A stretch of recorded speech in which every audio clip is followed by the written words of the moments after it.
ಪಟ್ಟಣದ ಆದರ್ಶ ನಗರ ಮತ್ತು ಅಂಬೇಡ್ಕರ್ ನಗರ ಭವನದಲ್ಲಿ ಮೊಬೈಲ್ ಆ್ಯಪ್ ಮೂಲಕ ಜಾತಿ ಗಣತಿ ಸಮೀಕ್ಷೆಗೆ ತಹಶೀಲ್ದಾರ್ ಡಿಎನ್ ವರದರಾಜ ಹಾಗೂ ಸಮಾಜ ಕಲ್ಯಾಣ ಅಧಿಕಾರಿ ಮಲ್ಲಿಕಾರ್ಜುನಯ್ಯರವರು ಪ್ರಥಮ ಬಾರಿಗೆ ಚಾಲನೆ ನೀಡಿದರು.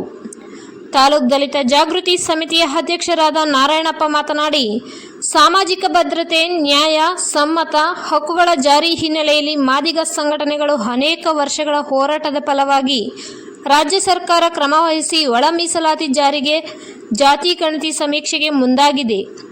ಈ ಹಿನ್ನೆಲೆಯಲ್ಲಿ ಸಮೀಕ್ಷೆ ತಂಡ ಮನೆಗಳಿಗೆ ಆಗಮಿಸಿದ್ದ ವೇಳೆ ಅವರನ್ನು ಪ್ರೋತ್ಸಾಹಿಸಿ ಸೂಕ್ತ ಮಾಹಿತಿ ನೀಡುವ ಮೂಲಕ ಕಾಲಂಗಳಲ್ಲಿ ತಮ್ಮ ಜಾತಿಯ ಹೆಸರು ಮಾದಿಗ ಎಂದು ನಿಖರವಾಗಿ ನಮೂದಿಸುವಂತೆ ಮನವಿ ಮಾಡಿ ಜಾತಿ ಗಣತಿಯ ಸಮೀಕ್ಷೆಗೆ ಚಾಲನೆ ನೀಡಿದ ತಹಶೀಲ್ದಾರ್ ಹಾಗೂ ತಾಲೂಕು ಸಮಾಜ ಕಲ್ಯಾಣ ಅಧಿಕಾರಿಗಳಿಗೆ ಮಾದಿಗ ಸಮುದಾಯದ ಮುಖಂಡರುಗಳು ಅಭಿನಂದನೆಗಳು ಸಲ್ಲಿಸಿದರು. ಈ ಸಂದರ್ಭದಲ್ಲಿ ಬಿಆರ್ಸಿಬಿ ವೆಂಕಟೇಶಲು, ಡಾಕ್ಟರ್ ಬಿಆರ್ ಅಂಬೇಡ್ಕರ್ ಪ್ರಗತಿಪರ ವೇದಿಕೆ ಅಧ್ಯಕ್ಷ ವೆಟರ್ನರಿ ಉಗ್ರಪ್ಪ, ಪುರಸಭೆ ಸದಸ್ಯರಾದ ಗಂಗಮ್ಮ, ದಲಿತ ಪರ ಹೋರಾಟಗಾರ ಟಿಎನ್ ಪೇಟೆ ರಮೇಶ, ಕನ್ನಮೇಡಿ ಕೃಷ್ಣಮೂರ್ತಿ, ಬಿಎಸ್ಪಿ ಮಂಜುನಾಥ, ಆಫ್ ಬಂಡೆ ಗೋಪಾಲ್, ಕಾಲೋನಿಯ ರಾಮಾಂಜನಪ್ಪ, ವಿಜಯಕುಮಾರ್, ಸುದರ್ಶನ್, ಸೆಂಟ್ರಲ್ ನಾಗರಾಜ್ ಹಾಗೂ ಇತರೆ ಅನೇಕ ಮಂದಿ ದಲಿತ ಕಾಲೋನಿಯ ನಾಗರಿಕರು ಭಾಗವಹಿಸಿದ್ದರು.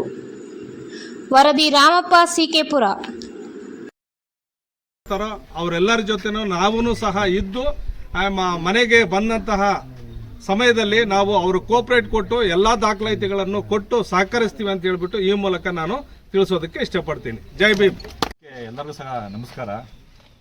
ಕರ್ನಾಟಕ ಸರ್ಕಾರದ ಆದೇಶದಂತೆ ಒಳ ಮೀಸಲಾತಿ ಜಾರಿ ಸಂಬಂಧವಾಗಿ ದಿನಾಂಕ 5ನೇ ತಾರೀಕಿಂದ ಅಂದರೆ ದಿನಾಂಕ 5ನೇ ತಾರೀಕಿಂದ 17ನೇ ತಾರೀಕುವರೆಗೂ ಸಹ ಒಳ ಮೀಸಲಾತಿ ಜಾರಿ ಸಂಬಂಧವಾಗಿ ಪ್ರತಿ ಮನೆಗೂ ಸಹ ಭೇಟಿ ಕೊಟ್ಬಿಟ್ಟು ನಮ್ಮ ಸಮೀಕ್ಷೆ ಮಾಡ್ತಾ ಇದ್ದೀವಿ. ಅದರಲ್ಲೂ ಪ್ರತಿ ಮನೆಗೂ ಭೇಟಿ ಕೊಡ್ತಾರೆ.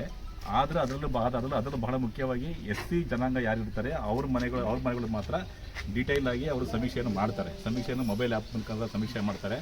ಅದರಲ್ಲಿ ಏನು ನಮ್ಮ ಸಮೀಕ್ಷೆಗಳು ಭಾಗವಹಿಸ್ತಾರೆ ಆ ಸಮಯದಲ್ಲಿ ಎಲ್ಲ ಸಾರ್ವಜನಿಕರು ಸಹ ಅವರಿಗೆ ಸ್ಪಂದಿಸಬೇಕು ಮತ್ತೀಗ ಮಾಹಿತಿಯನ್ನು ಕೊಡಬೇಕಂತೇಳಿ ಈ ಮೂಲಕ ಕೋರ್ಕೊಳ್ತಾ ಇದ್ದೀನಿ.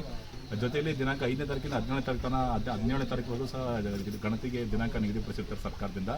ಅದಾದ ನಂತರ ನೆಕ್ಸ್ಟ್ 18ರಿಂದ 22ವರೆಗೂ ಸಮೀಕ್ಷೆಯಲ್ಲಿ ಪಾಲ್ಗೊಳ್ಳೋಕ್ಕೆ ಅವಕಾಶ ಇಲ್ಲದೇ ಇರೋಂತಹ ಫಲಾನುಭವಿಗಳು ನಂತರ ನಾವೊಂದು ಸೆಂಟರ್ ಮಾಡ್ತೀವಿ, ಕೇಂದ್ರ ಅಂತ ಮಾಡಿರ್ತೀವಿ. ಪ್ರತಿಯೊಂದು ಬೂತ್ಗೂ ಅಲ್ಲಿ ಹೋಗಿ ಅವರು ತಮ್ಮ ಮಾಹಿತಿಯನ್ನು 4 ಹಂತದಲ್ಲಿ ಹೋದರೆ ಅಲ್ಲೂ ಸಹ ಅವರಿಗೆ ಗಣತಿಯನ್ನು ಮಾಡ್ಕೊತೀವಿ.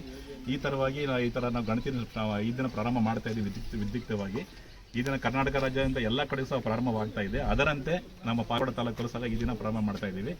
ಅದರಂತೆ ಎಲ್ಲ ಸಾರ್ವಜನಿಕರು ಸಹ ಪ್ರತಿಯೊಬ್ಬರು ಸಹ ಈ ಸಮೀಕ್ಷೆಯಲ್ಲಿ ಪಾಲ್ಗೊಳ್ಳಬೇಕು.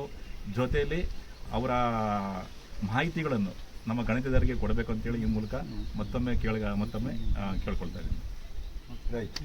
ಕಾಲಂ ನಂಬರ್ 61ರಲ್ಲಿ ಮಾದಿಗ ಅಂತ ನಮೂದಿಸಬೇಕಂತ ಒಂದ್ಸಲ